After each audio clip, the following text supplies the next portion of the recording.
Southern Pacific employees look with pride as their glamorous streamliners go by. Serving a golden empire, these trains comprise one of the nation's greatest fleets of modern passenger trains. Manned by capable, experienced crews, they continue to roll up amazing records of speed with safety and dependability. These trains and their personnel have done much to build Southern Pacific's position as one of the major transportation systems of the world.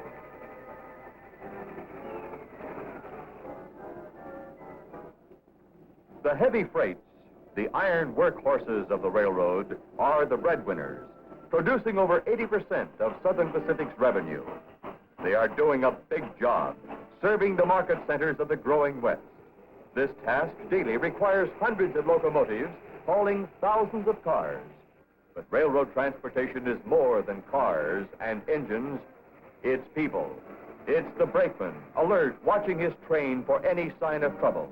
It's the conductor, responsible for the safety of his crew and his train. And at the head end, it's the engineer and the fireman, ever vigilant and watchful, upon whose judgment so much depends. Day after day, everywhere on the railroad, teams like this are contributing to a nationwide record of safety that has made railroad transportation the safest and the best in the world. Railroad men hold this record by maintaining physical fitness, safeguarded by frequent medical examinations.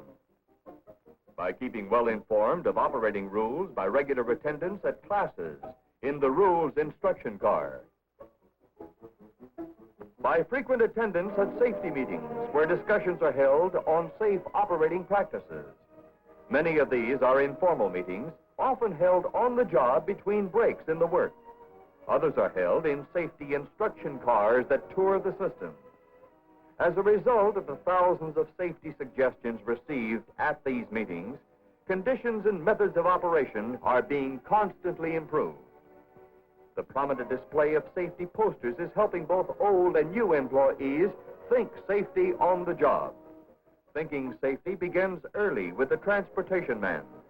During his student period, he is under the guidance of experienced men who train him in safe operating procedure. From his first day on the job, the new man is shown the safe way to do each of the many operations that will make up his daily activity. And finally, after his training period, each man must pass an examination testing his knowledge of operating and safety rules.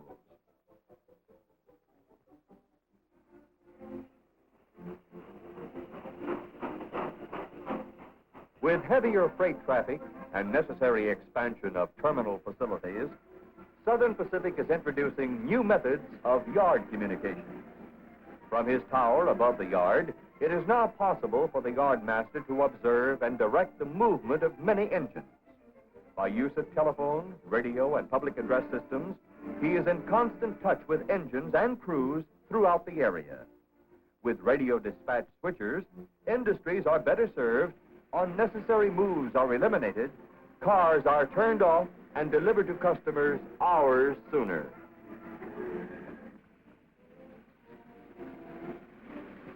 With the nation's population trend ever westward, industry has mushroomed in the territory served by Southern Pacific. New plants, locating daily on SP rails, have increased the demand for freight cars. Shortages of steel have delayed the delivery of much-needed new rolling stock.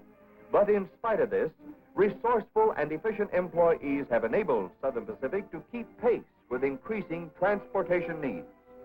For instance, SP's industrial clerks, by working closely with shippers, are expediting the loading of the rapid turnoff of cars, helping to stretch the available supply of equipment.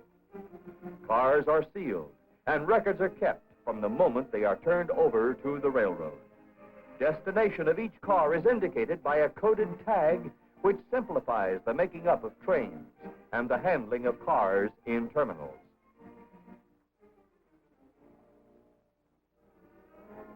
In areas outside terminal limits, local freights serve industries, delivering and gathering cars and bringing them to the central terminal.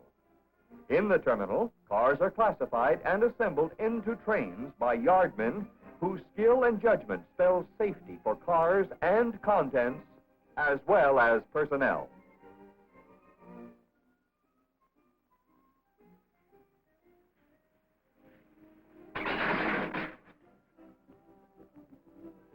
In the yard office, accounting and recording methods have been modernized. To handle the greater volume of business and ensure accuracy, business machines have been installed.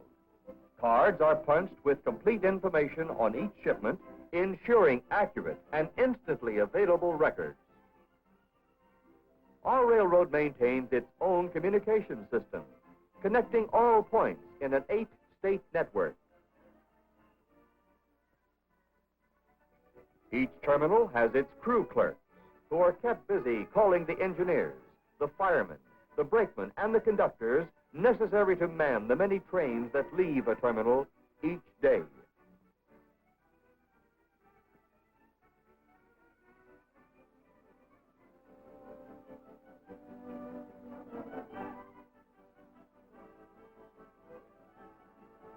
Before leaving on their run, engineers and conductors sign the register and check their watches with the standard clock. Because time is the standard upon which the railroad runs, trainmen check their watches at every opportunity.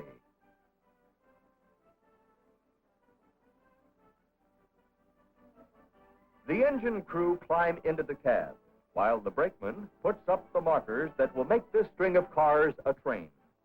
The train, however, cannot be moved until the car inspector removes the blue flag, which was placed for the safety of the men working under and around the cars.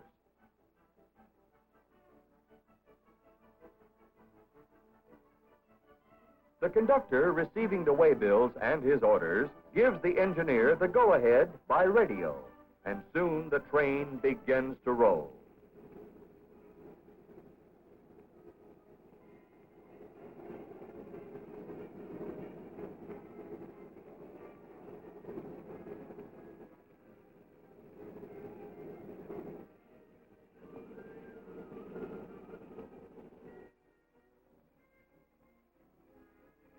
Except in centralized traffic control territory, the movement of trains is regulated by train orders.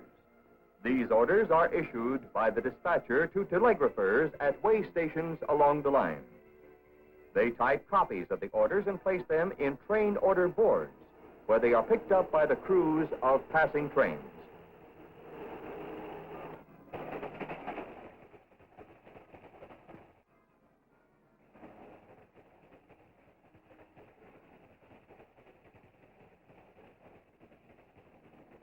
The radio telephone makes it a simple matter for the conductor to check with the engineer so that there is no misunderstanding of the orders. In this case, an order to take the next siding for a meet with another freight.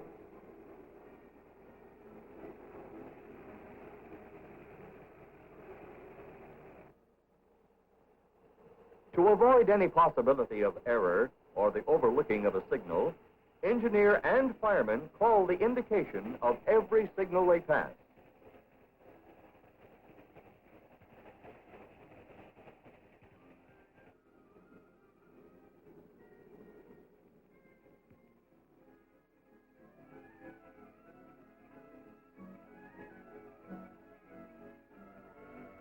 Before signaling the train into the siding, the head brakeman checks the alignment of the switch points.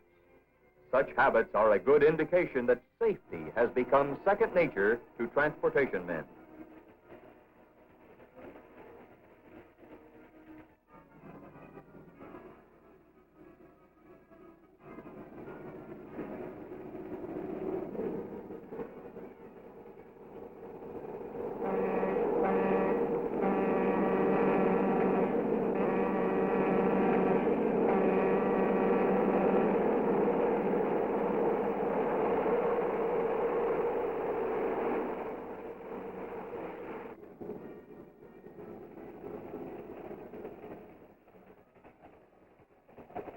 All railroad employees have a responsibility for the safe movement of passing trains.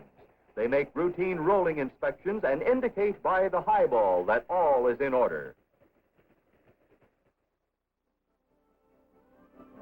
Centralized traffic control has been installed on many sections of the railroad, vastly increasing the flow of traffic over single track. One man, the dispatcher, working from aboard, controls electronically all switches for many miles. An illuminated track diagram gives him a picture in miniature of his railroad. It graphically shows the switches, the signals, main line and the sidings, and the location of all trains in the territory.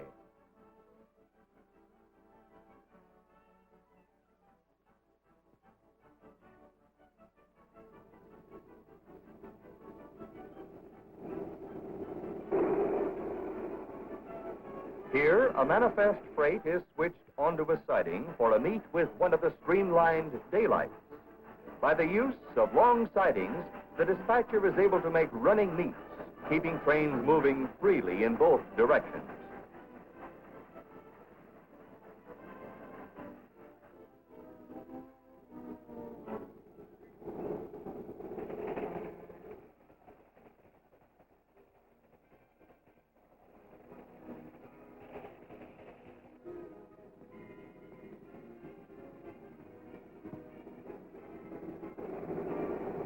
Centralized traffic control is a solution to heavy traffic problems in mountainous territory where the construction of double track is extremely difficult. The Santa Margarita grade, with its famous horseshoe curve, is equipped with CTC.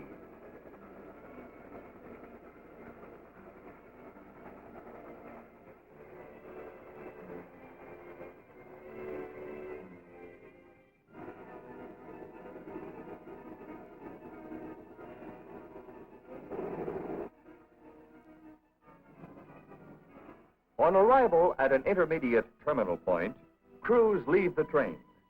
The motive power department takes over, uncoupling the engine and taking it for servicing. The modern railroad is a complex organization, depending upon perfect integration of the jobs of many departments for its efficient operation. At each terminal, the locomotive is thoroughly inspected, necessary fueling, sanding, lubricating, and other services performed.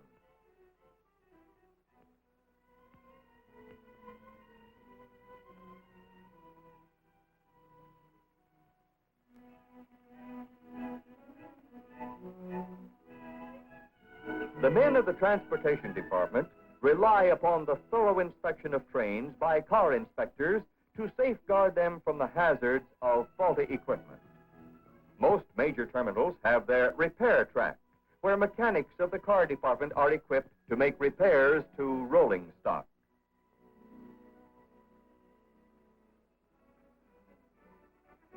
Round the clock in a busy terminal, you'll find trainmen having their coffee, relaxing, or eating after coming in off their runs. Others, next up on the board, may have time before their call for a hand or two of pinochle, or time to catch up on their reading.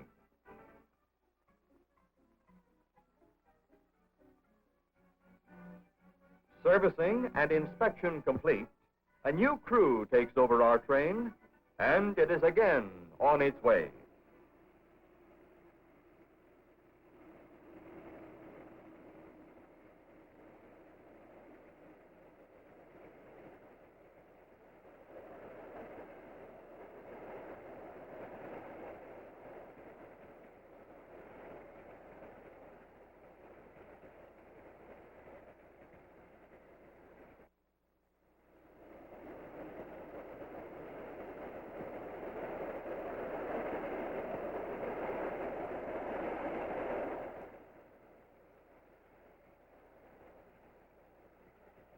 When the scheduled freight arrives at its final destination, the cars are switched, some for local distribution, and others are reclassified for incorporation into trains going to more distant points. Here at one of Southern Pacific's modern hump yards, cars are inspected as they slowly move towards the hump. 4 car inspectors, from their vantage points in inspection towers and pits, thoroughly check each car for possible defects.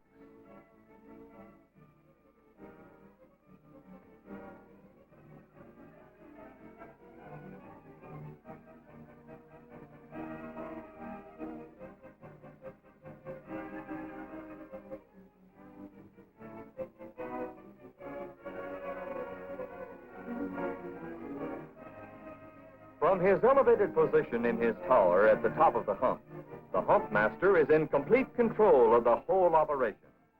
As the cars slowly move over the hump, they are cut off according to destination and roll by gravity towards the various classification tracks.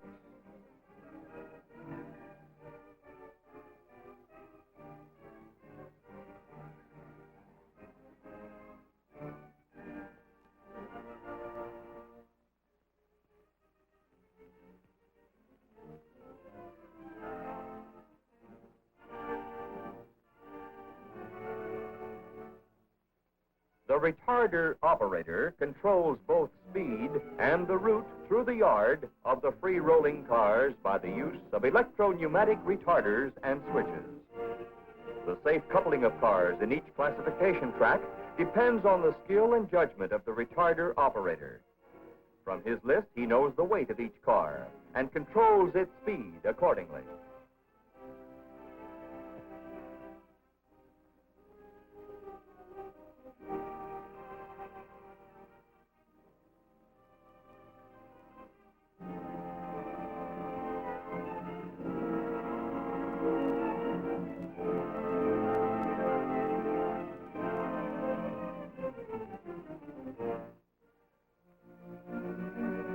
Less than carload shipments for local distribution are switched to the freight station.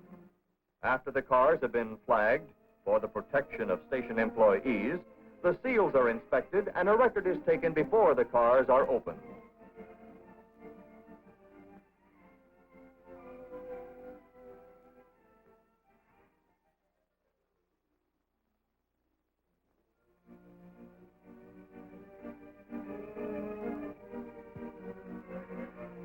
Individual shipments are checked out of the cars and segregated for distribution.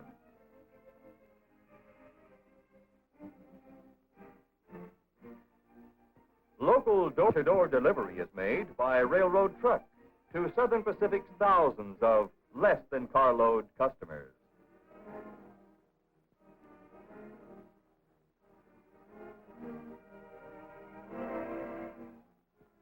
With terminals located at principal ports of the western seaboard, Southern Pacific is a vital link in transport and trade to the continents of the Pacific. There are also thousands of industries located on Southern Pacific's lines who are dependent upon our services and our people for the rapid and safe transportation of the raw materials and the finished products so important to our economy. We salute the men and the women of the Transportation Department, trainmen, enginemen or yardmen, freight handler, industrial clerk, or office employee. All, by performing their duties with safety and efficiency, are doing their part in maintaining our railroad as the transportation leader of the West.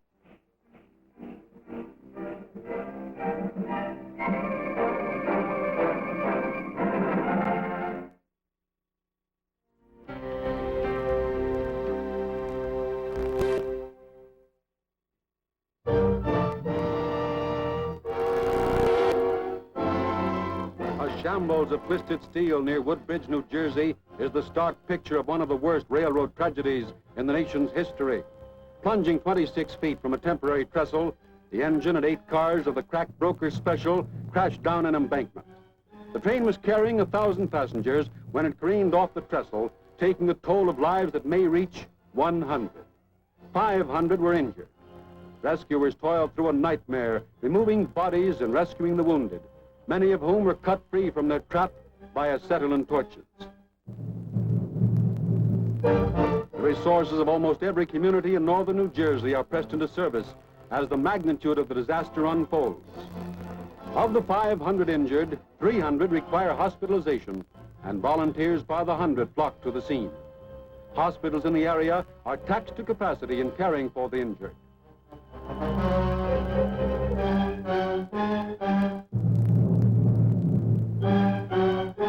Ambulances from New York, 24 miles away, are rushed to the scene.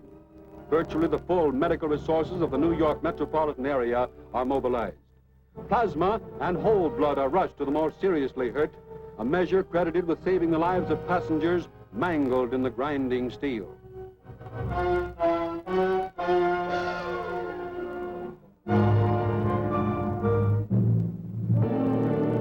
daylight brings the whole ghastly scene into relief, and also swift investigation into the cause of the wreck. The speed of the train when it crossed the trestle, as well as the construction of the span itself, are under scrutiny by the state and the Pennsylvania Railroad. Impeding rescue work is the precarious position of a car remaining on the trestle. These pictures show graphically the force with which the steel coaches struck. Several are twisted out of shape, and one is actually broken in two. Still another is completely capsized. Railroad's worst tragedy in 33 years reveals itself in a tangled mass of cars, and near them lie the pathetic belongings of victims who will need them no longer. In a tragedy of this magnitude, the whole nation joins in its sympathy for the bereaved families of homeward bound commuters. At last count, 119 died and 250 suffered injuries in this wreck of two suburban trains 20 miles out of Rio de Janeiro. On the Central Railroad of Brazil, heavily overcrowded wooden coaches jump a faulty track and are telescoped by an electric commuter train. It may never be possible to determine exactly how many were killed in the shambles. The engineer of the wooden train fled in his steam locomotive. If he could hide out for 48 hours, Brazilian law says he can't be held without bail. In Britain, a long-standing jest becomes tragic reality for residents of 3 houses built above a railway tunnel near Manchester. Here is the grim aftermath of a sudden collapse of the tunnel's roof, once the subject of a neighborhood joke, today a tomb for 5 victims of a disaster that swallowed up their homes while they slept. After the ruins have been shored up, survivors bring forth a few salvaged possessions. A night of sudden terror is ended. Again, disaster struck England when the Scottish Express plowed into a commuter train on the outskirts of London. A second express struck the tangled mass of wreckage, and when the toll was counted, the dead numbered 200. A tangle of wreckage marks the scene of narrowly averted disaster. Derailed when it struck this piece of metal on the tracks while going 60 miles an hour, the cars of the Washington-bound passenger train were strewn about like straws. 15 aboard were injured, scores shaken up, but no lives were lost. A snowstorm of near blizzard proportions hampers rescue workers at the scene of one of the worst rail disasters in Korean history. 4 cars were derailed, one almost completely demolished, when the train smashed into a ROK Army truck during the night at a rail crossing in Suwon, midway between Seoul and Busan.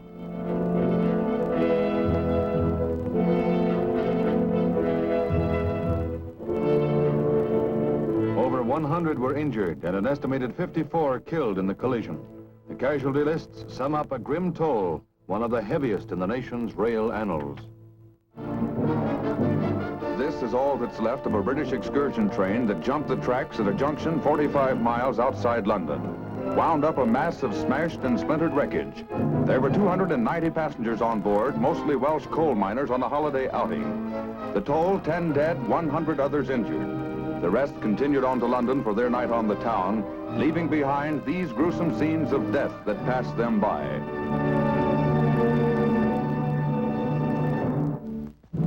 The dead and dying are removed from the wreckage of the Washington to New York Flyer. Speeding at 80 miles an hour on its northbound run, the famous Embassy breaks an axle and 9 cars of the train hurtle from the tracks and down an embankment.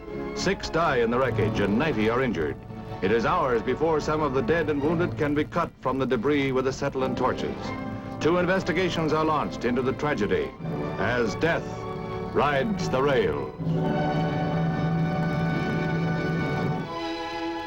Speeding at 70 miles an hour, 10 cars of the Paris-Luxembourg Express jumped the track in eastern France, killing 11 and injuring 146 persons. A broken coupling between the 4th and 5th cars was blamed for the tragedy. As the coupling snapped, the following cars crashed into a concrete bridge abutment and turned over.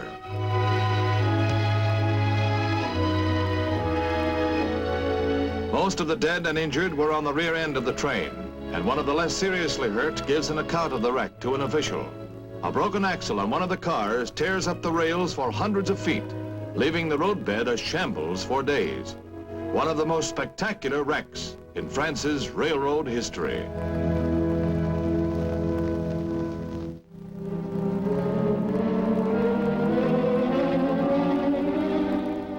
York's worst fire in 34 years razes Wanamaker's department store, a 94-year-old landmark built during the Civil War. The blaze, which raged for 48 hours, felled 150 firemen of the 600 who fought the stubborn fire. Millions of tons of water were poured on the building during the course of the struggle, setting the stage for one of the worst transport tie-ups in New York's history. Subways running under the doomed building and in the vicinity are transformed into underground rivers. Despite desperate efforts to shore up the sagging roadbeds with sandbags, the tracks flood to a depth of 4 feet in many places, rendering portions of the line useless for weeks to come.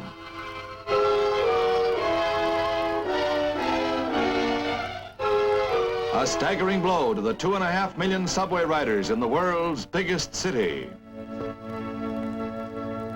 In one of the worst rail disasters in India's history, over 160 die and hundreds more are injured by the collapse of a flood-weakened embankment which telescoped 7 cars into a 70-foot ditch and derailed another. Rescue workers were on the scene quickly, but realization of the tragedy's full scope did not come until cranes arrived to lift the crumpled wreckage from the ditch and uncover over 50 more bodies. A shocking disaster. Scenes reminiscent of the bomb blitz of London follow Britain's worst train collision in many years. The death toll nears 100, with hundreds injured, as a train with crowds of commuters and Christmas shoppers is hit by another on the outskirts of the city. As careening cars strike a bridge overhead, it collapses on the wreckage in a fog-bound nightmare. As the hours pass, the grim search produces body after body, and rescue workers reveal still more. Once again, London fog claims its toll, this time in a stunning catastrophe.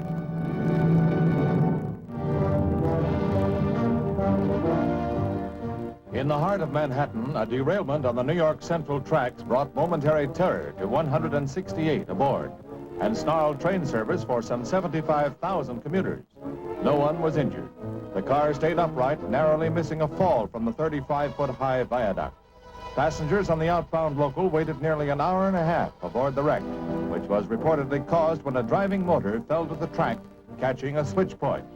Hundreds of feet of track were ripped up. The third rail shorted as the train buckled and dragged to a stop. Engineer Edward Lynch couldn't use his brakes for fear the plunging train would go over. After cable fires caused by the shorted third rail were extinguished, passengers transferred to another train to leave the scene of near disaster. It was the third consecutive day on which traffic was delayed by accidents. Low point in a black week for long-suffering commuters.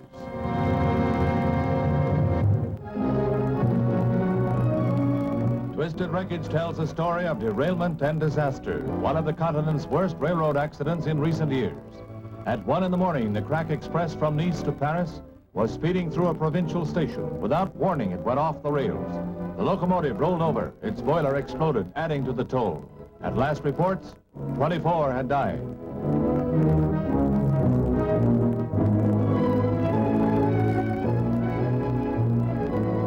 The express was traveling at high speed. The impact was terrific, strewing debris and crumpling the cars like matchboxes.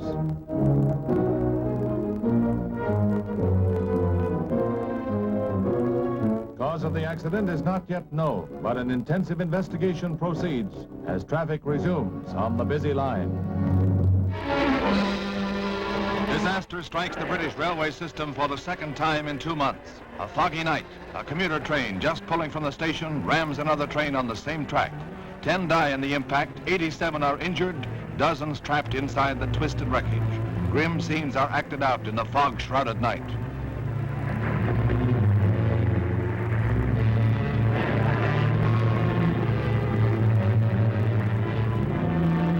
This is the first fatal accident on this part of the line since 1875.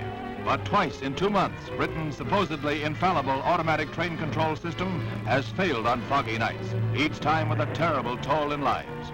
Protests are mounting, and the British Railways seem due for a rigorous investigation. At least 40 deaths are estimated in the plunge of a late morning commuter train through an open drawbridge over Newark Bay.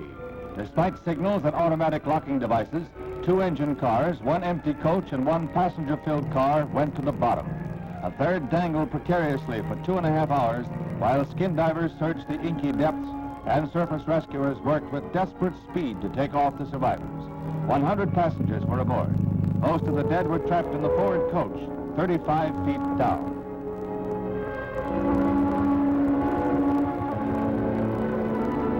It is the worst train disaster in the greater New York area since 85 died at Woodbridge, New Jersey. And, grim coincidence, one of this day's survivors escaped the earlier wreck as well. Over 21 injured, some 40 dead. A grim toll, despite a seemingly foolproof safety system.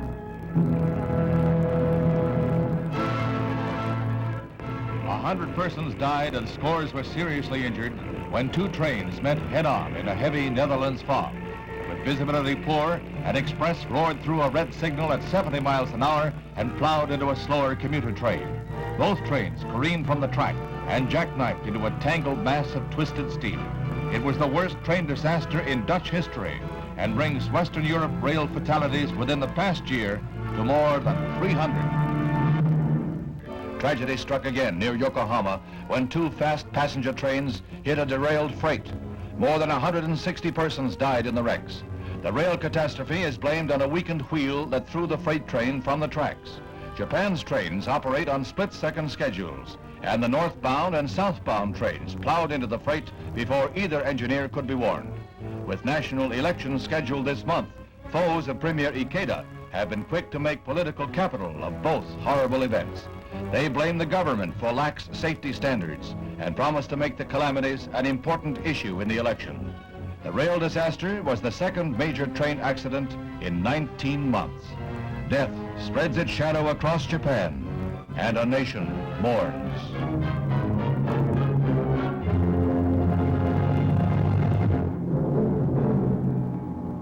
Five people killed, 205 hurt in this train derailment near Osaka. 300 commuters were aboard. The lead coach ended upside down on top of the second coach in a river. A stalled gravel truck on a crossing caused the wreck. Rescue workers go to the aid of the many passengers trapped inside the topsy-turvy cars. Miraculously, the truck driver escaped injury.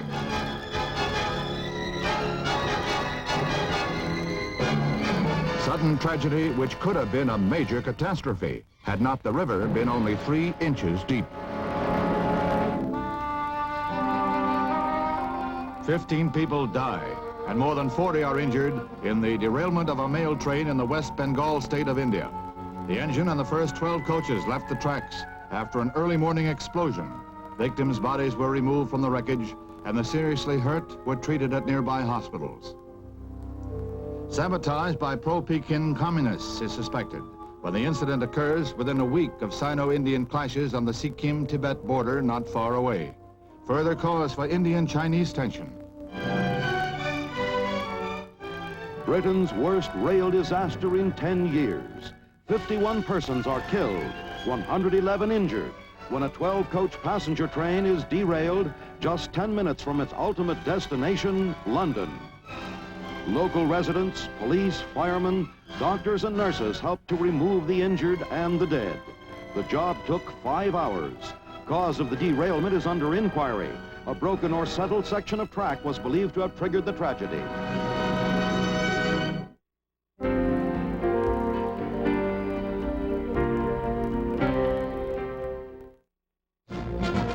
New York's Penn Station is idle. No trace of the usual hubbub of activity here. It's the first shutdown in the history of the 114-year-old Pennsylvania Railroad. 20,000 non-operating shop employees are out on strike, and the effects are felt by hundreds of thousands in 13 states. Ordinarily, about 136,000 ride the Pennsy each day. In addition, the closing of New York's Penn Station affects both the Long Island and the Lehigh. Buses are overloaded. All airlines have put on extra planes, especially on the New York to Washington route, where the Pennsy was the only rail link. Commuters are angrily exploring the maze of subways in the New York area. The Railway Express is also picketed, and over 50,000 loaded freight cars sit in the idle yards. The country's biggest rail carrier is at a standstill, and if the strike is prolonged, it could be the costliest in railroading history.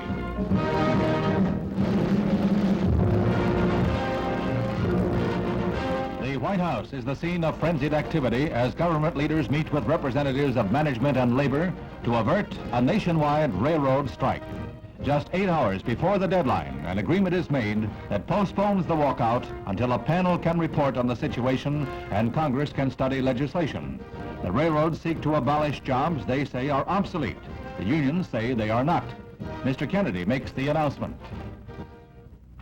After consultation with the congressional leaders, I am asking the parties to withhold any rules, change, or strike notice until July 29th to permit appropriate consideration of this matter with the understanding that no further such request for a continuance will be made by this administration. The railroads and the unions have accepted this proposal, and there will be no strike this evening. New York's Pennsylvania Railroad Station has reached the end of the line. A landmark for tourist and native alike, the huge granite monument to the age of elegance is falling to the wreckers. There were organized movements to save this example of what architects call great American design. The underground tracks will remain, but the station with its famous clock will be replaced by a modern sports palace. The end of a landmark.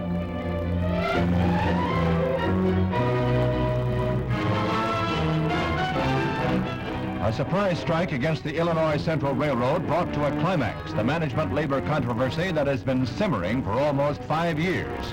It centers around new work rules that would abolish the jobs of firemen on diesel trains as retirements, death, and transfers to other jobs thin the ranks.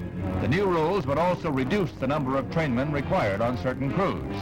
The issue went to arbitration, and the board ruled in favor of the railroads, and the unions went to court to challenge the decision. The effect of a nationwide rail stoppage is almost beyond comprehension. The farmer, the manufacturer, the wholesaler, the retailer, the ultimate consumer, they all have a stake. With only 200,000 rail workers striking, millions of workers in other industries face unemployment. When President Johnson called management and labor to the White House conference, the deadline was only hours away. Now the strike is off, at least for the time being. This is Japan's answer to some of her railway ills. A high-speed train going into service on the Tokyo-Osaka run. The bullet trains, as they are christened, will carry buffet cars, but no diners. Officials figure that people won't have time to have a full-course meal before the journey's over. 200 kilometers is 120 miles an hour, but the 12-coach streamliners are going to loaf along at 75 miles an hour once they go into regular service. That means they'll make the 300-mile run in about 4 hours. Have a nice trip. Did you?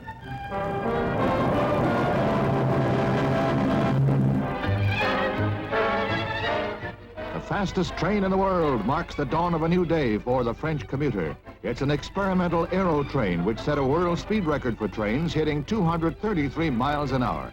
It rides on a cushion of air while straddling a concrete rail.